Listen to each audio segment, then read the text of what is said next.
Perfect. Hello, everybody, Hi. and welcome to Midtown Malfunction. Yeah, man. I'm Ryan Adams. I'm Carson Taylor. Oh, dude, that's the previous. Dude, it's getting deep. It is getting deep. Yeah, man. Are you going to put on an episode that has more depth? I think. Hold on. Let's see how much depth this episode has. Yeah, but I hope it doesn't get blued out. Did you up the frames? I did. Okay, he upped the frames on his phone, so that way we can see. Dude, my teeth used to actually look like that. Like I got older and they still look like that. That's how they were supposed to look. And my mom got me braces and it changed my life. Thank God for moms. Yep. They know what they're doing. They were expensive. I bet Dude. they were. We did open mic tonight, and you might notice that I'm wearing different clothes than I was before. Like, I mean, I'll be buckied out. This is nothing new, but when you go to Rear Pocket and do comedy, you are in a hot box of cigarettes. So like anything you're wearing is now like a biohazard. So I had to get out of that immediately. Personally, I know it's bad for my health. I love it. I do smoke cigarettes. I'm not a fan of smoking. Like, here's the thing. I want to quit smoking cigarettes eventually. I'm not ready yet. Okay. You know what I mean? And I can own up to that, but I do not want to smoke cigarettes for my entire life. You know what I mean? You got to get to the point where they're like gross to you. Exactly. And there's been times in my life where I stopped smoking cigarettes for months and then went back and then quit again for months, went back. And I just enjoy cigarettes. I don't smoke nearly as much as I used to. Like, I used to smoke a pack a day, sometimes like a pack and a half a day. Eesh. Now I smoke like 7 or 8 cigarettes. So... At night. I don't smoke or during the day at all. But point is, I love a smoke-filled environment and having a cigarette in my hand when I'm telling jokes on stage. It just feels right. Feels like the 90s. I love it. I guess it's because like HBO special. Yeah, it feels like the comedy that we saw on TV. I guess as little kids. It's like you don't miss the cigarette smoke. You miss how it made you feel. You miss being a kid. I've seen that fucking thing. No, that's bullshit. I just saw that earlier, and I hate that. That's not true at all. Why? You don't think that's true? No. You don't think that, like... I love being an adult compared to being a kid. Being a kid sucks. Well, okay, it's not... It's really, like, everything that comes with being a kid. This is the biggest, like, criticism of that kind of thought, is that it's so short-sighted, because... It'll be something like, not cigarette smoke, because that's so fucking specific. But it'll be like, man, I miss when Saturday morning cartoons were like good, because they were good when I was a kid. Have you gone back and watched some of the cartoons we were watching as kids, like Yu-Gi-Oh! And I remember I was watching Power Rangers all the time and shit like that. The editing is crazy. The dialogue is trash. Like, everything is insane. And it's like, I don't understand why we thought this was good. The reason we thought it was good is because we miss, like, not having, like, having the day just be that. Like, we was watching cartoons, and those were the cartoons that were on, and, like, the Freedom and the juice boxes and the fucking friends with the bikes in the yard. Like, that's what we miss. Time out. No, because I have season 1 of SpongeBob, and I have all 99 episodes of Hey Arnold. Here you go. And Hey Arnold is amazing. Anomalies right now. Hey Arnold holds up. It's so good. The episode where Mr. Wynn reunites with his daughter after they were separated in a war in their country. It's incredible. I'm not going to sit here and tell you that Hey Arnold is not good. And that's part of my point. You said SpongeBob and Hey Arnold, 2 shows that you know are like amazing. I know. I was like, any generation of kid would love any of those shows. It's like we were playing Yu-Gi-Oh! And I brought my Jordan Pippen cards. Yeah. What? You know everyone's gonna be like, oh, and it's like, but you didn't play the game. No, dude, it's over. Fuck that. Put them cards up. As a matter of fact, give me your cards. Yeah. They're mine now. No, but I'm just saying. The cartoons back then. I'm not one of the. Well, I'll say this. If I hope that it's that I'm not a kid anymore, so I don't understand the cartoons today. Yeah. But the cartoons today They're awful. are trash. They're pretty bad. They have no soul. We had life lessons in our cartoons. Sure, it wasn't the best documentaries, but our cartoons were like interracial and bringing people together and helping the little guy out and like morals and doing the right thing. And now these cartoons are literally like, they're just weirdness. Yeah, man. Like, I don't like it. Oddly, like there's like sexual shit in it. That's like, I feel like we had a lot of that in the 90s. I mean, you had to like. All right, I see that point because I'm thinking about like Rocko's Modern Life and like a lot of SpongeBob, and now I'm like, we had that too. I don't know, but the lessons, we had lessons in our shit. Yeah, we even had lessons in our like sitcoms and shit like that, like Family Matters and all that. There was always some kind of like, and what did you learn? And even like the 90s Fresh Prince and like all those shows had episodes that were just like, holy shit, like they touched your soul. Yeah. Like, that dude had a gun, bro. Right? What's Carlton gonna do with a gun, dude? Oh my god, I forgot about that episode. I always think about the one where Will's dad comes back. That is the most heartbreaking scene in television history, dude. It hurts. Coming from a fatherless man, I keep forgetting I'm a man. Do you ever do that? All the time. I still feel like I'm like in the 10th grade, like, because we live right down the street from Murphy, like, and me and Zeke still hang out. I still hang out with all my friends from high school, so it's like whenever I'm hanging out with Zeke or certain people, it's like we are just as dumb as we were then. Like, no, our sense of humor, nothing's changed. I'm like, have we aged? Like, that's what it feels like.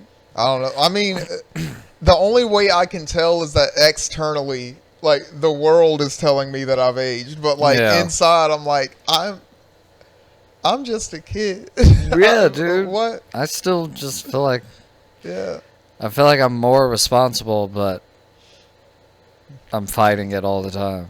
You. But, what were we talking about before? What got us on that? Hey Arnold, TV shows, being a kid.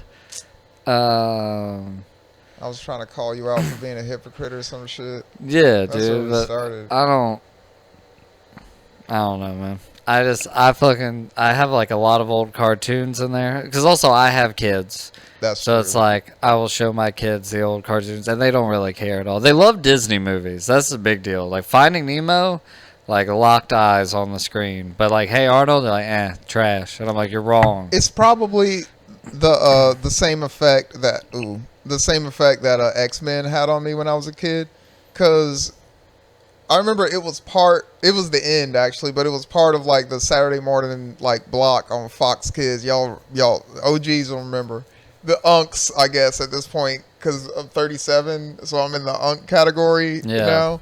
I'm not big bro no more, but yeah, it used to come like it was Gargoyles and X-Men that used to throw me off, because like all the cartoons before that were like silly and you know, just bombastic, and then hear these like grounded, like real stories, and I'm like, I'm too young for this. Yeah. Like, this is my brother's cartoon. Dude. I don't know. Even as a kid, I loved adult movies and adult shit. Like, even as a child, and I think it was just because, like, my mom my dad exposed me to The Simpsons, which is, like, meant for adults, but has kid quality, you know what I mean? Yeah, I like The Simpsons really young. I love The Simpsons. I don't think my family understood that it wasn't, like, a cartoon, you know? Yeah, but, like, my mom would take me to the movies to see, like, crazy shit. Like, she took me to the movie theater when I was like 7 or 8 to see Red Dragon. which is Hannibal Lecter's like Is that prequel. the one where the dude was eating That's those brains? I am a child, dude. I'm in the first or second grade, and I'm sitting at Hollywood theaters with my hands over my face, like looking through like my fingers, and I'm watching Ray Liotta eat his own brains. Dude, the worst part of that whole experience was that Philip Seymour Hoffman was my favorite actor. Yeah. Hands down favorite actor because of the movie Twister. I Yeah. loved Twister. He was fun in that. But I'm at a young age where I don't understand that actors are acting. You know what I mean? To me, he's the man in Oh, Twister. You know what I mean? shit. And then he is tied to a chair or like glued to it, and then he's, like, set. set on And fire. he's put in a shopping cart or something and set on fire and pushed down a hill, and he's just screaming bloody murder at the top of his lungs. And such is the fate of the dude from Twister. Bro, and I am sitting in this theater like there Oh my is no God. God. There's no God. Holy like, shit. That's it. Like scarred me. And here's the thing: I have that movie on DVD, and I go back and watch it all the time because it's this weird like that movie still makes me nervous, but I like it. I'm like, Dude, all right, so you were saying that you were watching adult movie, not porn, like no, I was movies, not. movies for adults when you were a kid, and I wasn't. And here's the reason why. This is not the reason, but the fact that something like this could happen to me and my mom knew it is the reason why.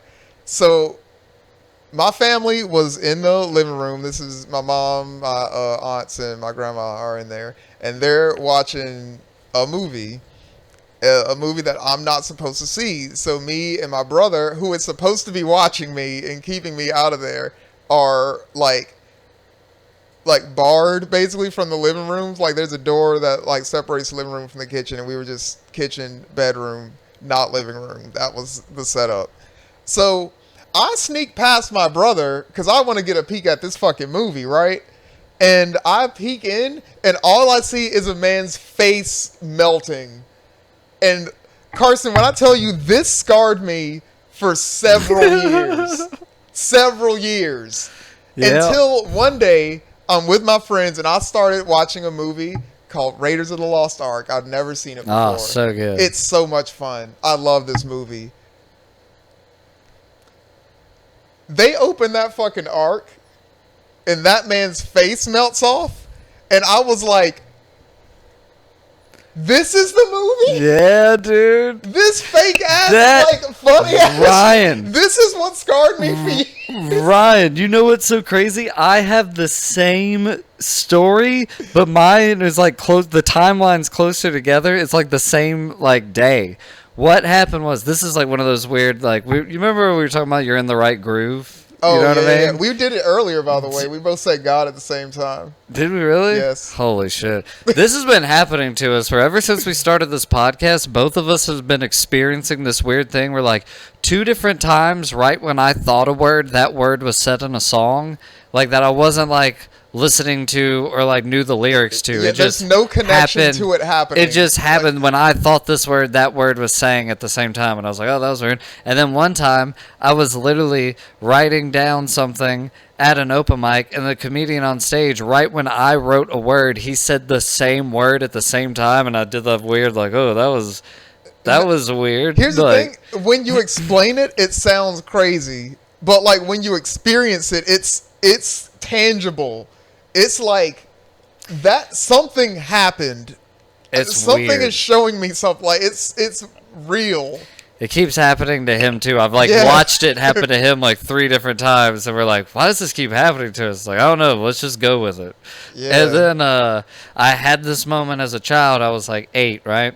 And about the same age. And I was hanging out at my friend Cully's house. This is 3 streets over where I grew up on DeVete shit. Street, right over there. Some history. Yeah, dude. So it's like 3. My whole life is this neighborhood, dude. I've been arrested in these streets. I've done some awful things in these Later streets.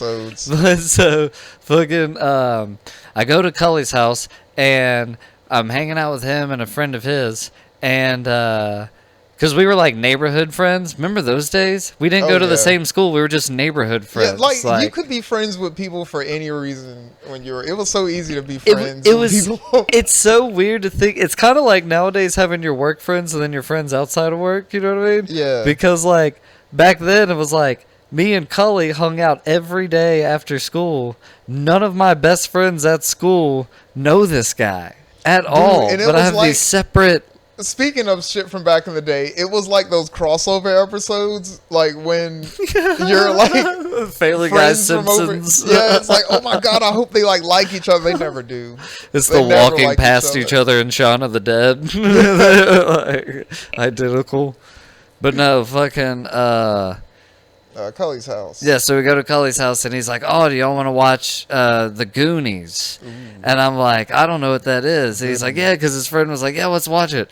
So then, right when we're about to watch it, my mom calls over there, says I have to walk home. I'm like, damn it. So I walk home. I'm all upset. We eat dinner, me and my mom. I go to sleep, right? And when I go to sleep, I turn on TBS. And 73, channel 73. I turn on TBS, and as I'm laying there, this movie just starts, like opening scene, and it's The Goonies. And I'm Oh, like, we were shit. gonna watch his VHS tape, but it's like started with that was like a weird like coincidence, right? Yeah. So then this movie starts, and I'm like all excited, like this is the movie we're gonna watch, bro.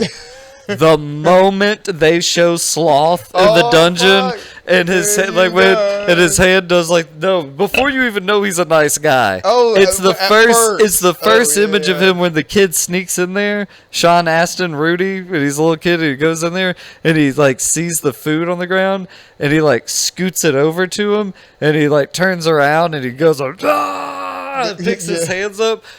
I was like, and I just like changed the channel, and I was like, well, we won't be watching that ever again. Oh my god. And then like 2 or 3 years later, I saw it and loved it, but I was Yeah. not prepared, dude. I was like, no one told me this was a horror. Nah, sometimes, man, like those age limits, they like those little like restrictions, PGR and all that. They're there for a reason. Sometimes Yeah. they know like there's some fucked up shit in this movie, like you can't unsee. I was not ready for that. Oof. Stop. But yeah, my mom was like an artsy fartsy mom. She drank her wine and she had her weird sculptures and her crazy books and she loved strange movies. And so like I grew up Oh, so you had to experience. I strange- just like if my mom rented a movie from Blockbuster, that's what we watched. And sometimes she would let me, like I would rent Godzilla, the Matthew Broderick Godzilla. She finally was like, "This is totally autism." For a year or maybe 2 years, anytime we went to the video store, she was like, "You can get anything you want." I would always get 3 things: Matthew Broderick Godzilla, Baby Geniuses, Oh my god. and a Pokemon VHS tape that had like 4 episodes, like 2 on each side or whatever. Was it the same episodes? No, I think I would get a different one of those. Okay, But it was okay. always those 2 movies and a Pokemon thing. And she finally was like, I'm not watching Baby Geniuses ever again. Like, I can't do it. This movie scares me. I was like, all right, Oh fine. my god. But my mom just like Ow. watched like Oh. weird shit, dude. And I think that's why I got into weird movies and like, Yeah, dude. because like another one that I watched as a kid, I was probably like 9 or 10 when this came out, was Robin Williams, and I don't remember the name of it. It has like some kind of project or experiment or something in the name or whatever, but the movie is set. It came out in 2004, but it's set like 20 years in the future. It's supposed to be set Okay. like now, and the government for years has been putting cameras in babies' brains while they're in the womb. If they like sign up for it, their families sign up for it, so it records your entire life. And people have been like fighting against this technology and shit the whole time. Do I know this movie? And so basically you get this camera implanted in your brain, so for the moment you first open your eyes, it's like is recording your entire life. So then what they do is when you die, an editor is hired to edit the footage of your life down to like a movie that your family can watch, your friends and family can watch at the funeral, like memories of them and stuff through your eyes and shit. Okay. But the rule is, if you're one of those editor people, you can't have that technology in your brain because then you're recording someone else's life. You know what I mean? Yeah. So Robin Williams is one of those editors, and I don't think I've ever heard of this movie. Bro, that's all. I'll leave it there. It is a strange. It's Christian Slater, I think, is in it. I hate him, but I'm not a fan. I don't know. His face. It's just something about him. Yeah, guys.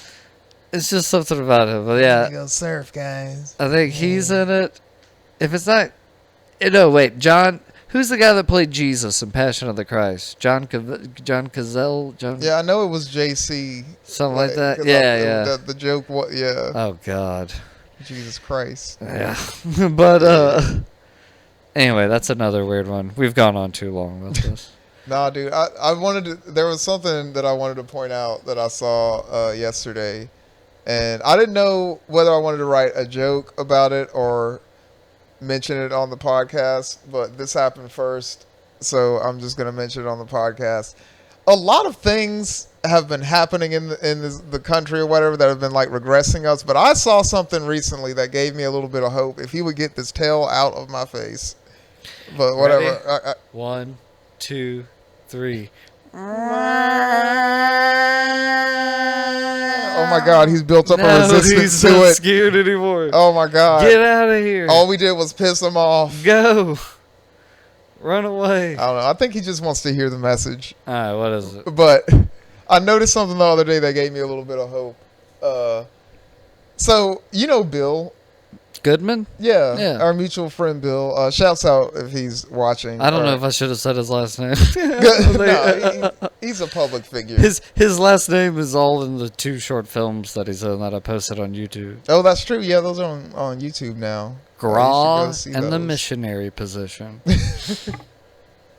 Nice. Yeah. But anyway, he told me a long time ago that when he was coming up, when he was a kid, and you would see those like tampon commercials, they made him for a long time think that period blood was blue, because the way the average, you know what I mean? Yeah. Like they would all. So I saw recently a tampon commercial where the blood was red. Wow. Yeah, and I was like, that's got to be a step in the right direction. Oh, holy shit! Because now a new generation of kids are gonna grow up knowing that period blood is red, and they will not be surprised. Wow. You know, when the fireworks occur. It just never crossed my mind that someone would think it was blue. That's what Bill told me. That's strange. Yeah. But, I mean, if I could see it. I could see if, like, that's my only exposure. Yeah, I mean, if it's your only exposure. I'll be honest. I remember not even knowing what any of that meant. You know, like, I didn't know what I was even being shown. Or what I was like, what, would they piss themselves or something? I don't need that. Like, nobody I know does. Like, I don't know. I didn't know what a period was. And then they would have oh my God, it's still one of my favorite commercials ever. It's like genius. The Venus razors commercial. Yeah. Like for like feminine, like, you know, shaving down there. It's the one where the lady is like poolside and she's like in her bikini and she's walking by like shrubs that are like, you know, unkempt. And as she walks by, they like form into like a rectangle, a triangle, and it's like, you know, so, yeah. I didn't get it when I was a kid, but like you go back and watch it now, it's like, you motherfuckers. Look, y'all were showing me bush pussies. I know, right? The way they did that. That's crazy. I hope they got a lot of money for that, because that was genius. I want to talk about something that happened to me recently.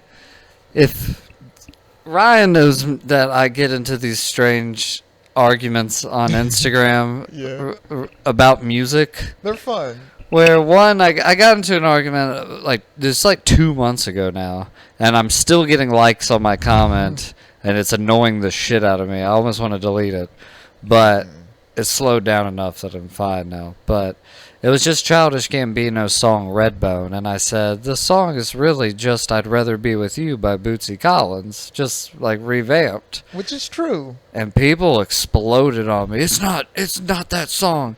It's completely different. It's nothing like that song. And I'm like, dude, the first 30 seconds are like copy it's for kind of copy. They're like identical. the same first 30 seconds. So it's like, I don't mean to piss everybody off, but I just put in my opinion. Now, this new one that I got into, I stand by this, dude. Because some people made some good arguments for the Childish Gambino thing that made me go like, okay, you know what, I didn't look at it that way, but all right, blah, blah, blah. This one I will not stand. I will not stand for what this. What have you done now? Okay. So, where does this start? Here's where this starts. Somebody, this page, Musically Proper on Instagram, this page posted a unreleased song of Prince. Alright? An unreleased Prince song. Now, if you remember, as a Prince fan, Prince specifically said that if he died, he would not want any of his unreleased music released because if it was meant for public ears, he would have released it. Correct? Yes. So I posted on this video of this unreleased song, I said, because I was like scrolling through Reels and it popped up, I muted it. Don't want to, I'm sticking to my word. Just like I muted it this time. Shouts out to you for that. And I said, y'all don't forget that this artist we all love didn't want his unreleased music released. Which I was like, I'm sure someone's going to push back on this. The pushback came from the account itself, Musically Proper. Yes, who said, you are right.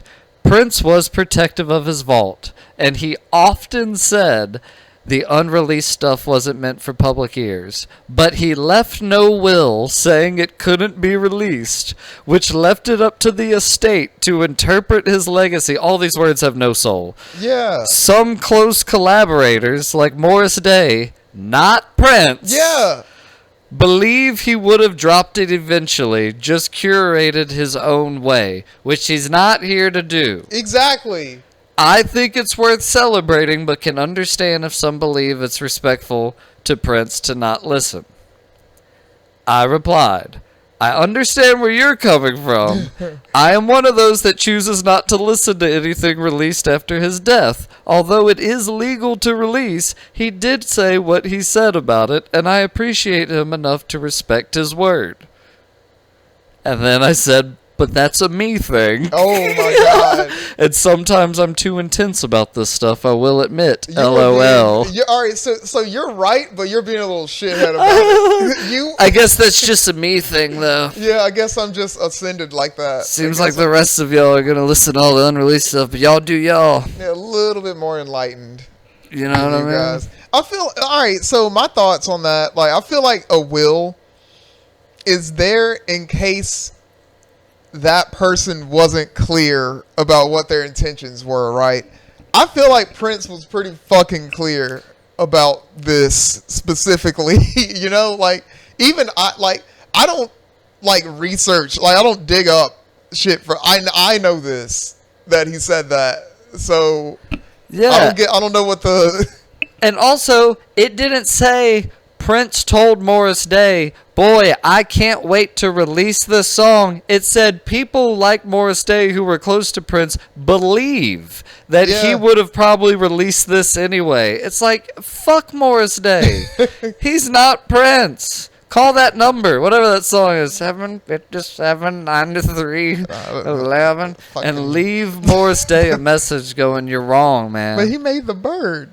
I know, but he's Prince's friend. The bird. Prince brought him up, and he specifically said, don't release my unreleased shit. And he's like, he probably would have released it. Y'all are all getting paid. That's why y'all are doing this. There's totally money involved. Y'all are all getting paid.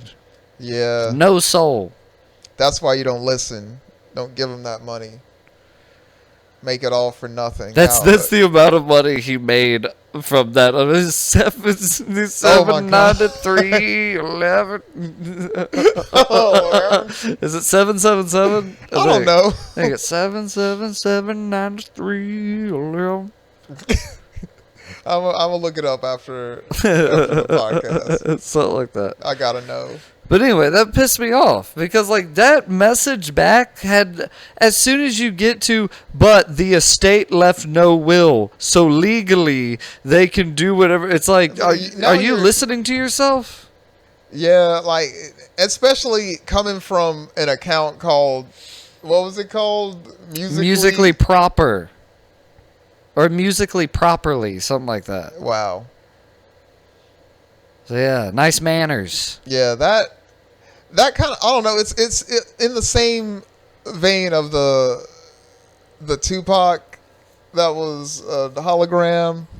Ugh. Just like it feels like I'm looking at a corpse, and I know that they're trying their best with technology to not make it look like that. But I know that Tupac is dead. I know that Prince said he didn't want his music released. Like, there's nothing you can do that. That's crazy. There's nothing you can like do. Like, you can't logic me around that. You know. So. Well, yeah, and then also it's like. Okay, so a lot of people don't know this, but people that did thought that this was weird, and now it's like you get it. You know, like when you say like years later you find out certain people were right. Robin Williams, when he committed suicide, in his will, he had it written that no one is allowed to use his image or likeness for any kind of product or advertisement or anything till like the year like 2180 or something, because that motherfucker was smart enough to realize, nah, dude, they're gonna fucking bring me back digitally to be in movies and do all this, and all of a sudden my image is going to be used for politics, commercials, and all this shit, and I'm not alive to say fuck off, I don't want any of that. So he's like, he's a genius. Like the fact that that was in his will, like you are not allowed to use the foresight. Like, so it's just, we live in weird times, man. Yeah, this brings me up to another. Oh, my bad. So what were you gonna say? I was just gonna say real quick, like we live in a time where like you can't just like you can't die. Yeah. Like you can't just be dead and rest. Like they're gonna dig you up, put you back on stage. You want to get real deep? You know who has to be the angriest person of all time? Jesus Christ. You want to talk about an angry bastard? I mean, this is how I've always looked at Jesus, right? To me, Jesus was like Gandhi. He was a dude that helped blind people. He was a dude that helped hungry people. He helped sick people. You know what I mean? But then he gets murdered for it, like an MLK, a Malcolm X, a JFK, like that. Yeah, he was the first to ever do it. I don't think he had these. He had shit going on that he was curing blind people. I think what happened is they kill him, and then the same evil bastards that kill him go, you know what? Let's cash in on this man's story, make it completely crazy and wonderful to match our views on how we want to rule the world.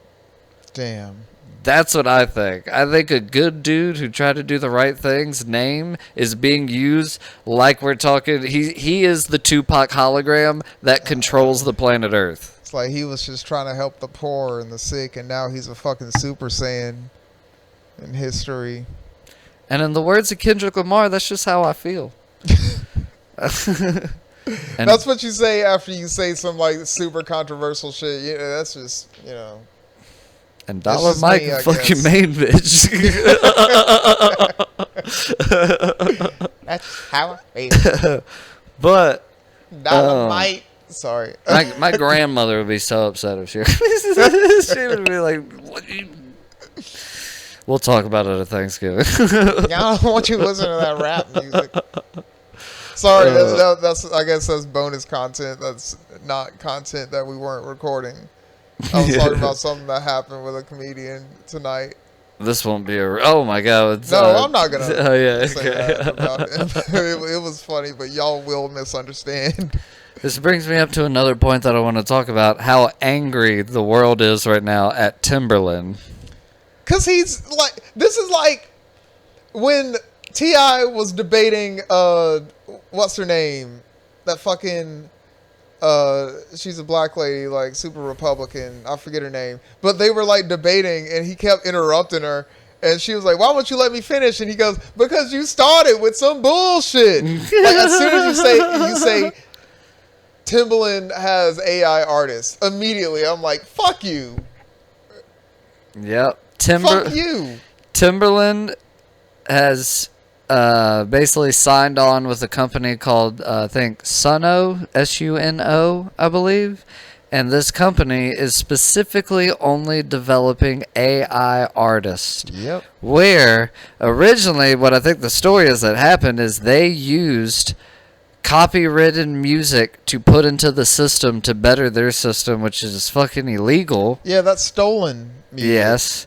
And now they have one artist that they have created who is AI that basically they're going to hire artists who could all be great individual musicians, but now, kind of like how the pyramids were built, they all have to join together to make this fucking monolith of whatever this thing is great and popular. And it's fucking evil, especially when I don't know what's going on right now, but if one more person uses God to make their opinion correct, I'm going to throw up. Because Timberland, even in his defense of doing this, goes, God like came to him and showed him this and told him to do this. And I'm like, I'm so sick of this bullshit.